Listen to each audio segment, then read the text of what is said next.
অভিবাসী কর্মীদের জন্য ভিসার আবেদন প্রক্রিয়ায় বড় ধরনের পরিবর্তন এনেছে মালদ্বীপ সরকার। এখন থেকে কাগজের নথিপত্র নয়, পুরো ভিসা প্রক্রিয়া হবে ই ভিসার আওতায়। নতুন নিয়মে মালদ্বীপগামী এবং দেশটিতে অবস্থানরত অভিবাসীদের পাসপোর্টে থাকা ভিসার স্টিকার বা স্ট্যাম্প স্বয়ংক্রিয়ভাবে রূপান্তরিত হবে ই ভিসায়, যার মেয়াদ নির্ভর করবে ওয়ার্ক পারমিটের বৈধতা অনুযায়ী। নতুন নিয়মে নবায়ন সহ সব ধরনের ভিসা আবেদন এখন থেকে জমা দিতে হবে অনলাইনে। সম্প্রতি মালদ্বীপ অভিবাসন কর্তৃপক্ষ জানায়, চলতি বছরের 10 নভেম্বর রাষ্ট্রপতি ডক্টর মোহাম্মদ মুইজ্জু ই ভিসা পরিষেবার আনুষ্ঠানিক উদ্বোধন করেন। এর কার্যক্রম শুরু হয়েছে 23 নভেম্বর থেকে। শুধুমাত্র বৈধ ই ভিসাধারী অভিবাসী মালদ্বীপে প্রবেশ করতে পারবেন।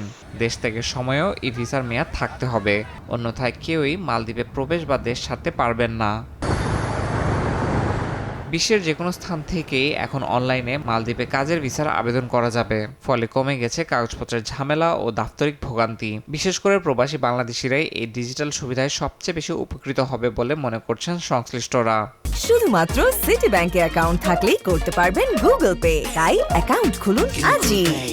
ই ভিসা চালু করার ফলে এক্সপেক্টেড অনেক বেশি ডিজিটালাইজড হয়ে যাচ্ছে এবং তাদের পেপার ওয়ার্কের যে ব্যাপারটা ছিল পাসপোর্ট ওয়ার্ক পারমিট নিয়ে, সেই ব্যাপারটা সমস্যাগুলো দূরীভূত হবে। দূর থেকে যারা বিভিন্ন আইল্যান্ডে কাজ করছেন তাদেরকে মালেতে আসতে হতো আগে, বাট এখন তারা কিন্তু সেখানে বসে ই ভিসার মাধ্যমে তাদের কাজগুলো ডিজিটাল প্রক্রিয়া শেষ করতে পারবে। ট্যুরিস্টদের জন্য একটা সুবিধা হয়েছে, যারা 1 মাসের অধিক থাকতে চাবে তারা সেই ক্ষেত্রে দেখা গেছে হোটেল থেকে বা মালদ্বীপসের যদি কোনো লোকাল থাকে তারা অ্যাপ্লাই করতে পারবে অনলাইনের মাধ্যমে, এমনকি অনলাইনের মাধ্যমে পেয়ে যাবে।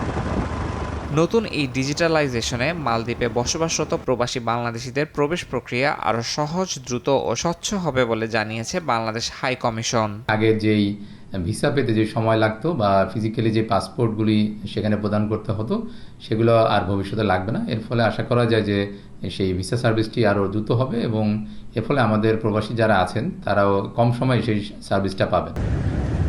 এই উদ্যোগ মালদ্বীপে ভ্রমণ সহজীকরণ, পেশাভিত্তিক দক্ষতা যাচাই এবং প্রযুক্তিগত উন্নয়নের সমন্বিত প্রচেষ্টার ফল বলে মনে করছেন অনেকে। দেশটিতে বসবাসরত অবৈধ অভিবাসীদের সমস্যা সমাধানেও নতুন মাত্রা যোগ করবে। ইয়াসিন মোহাম্মদ জিসান, সময় সংবাদ।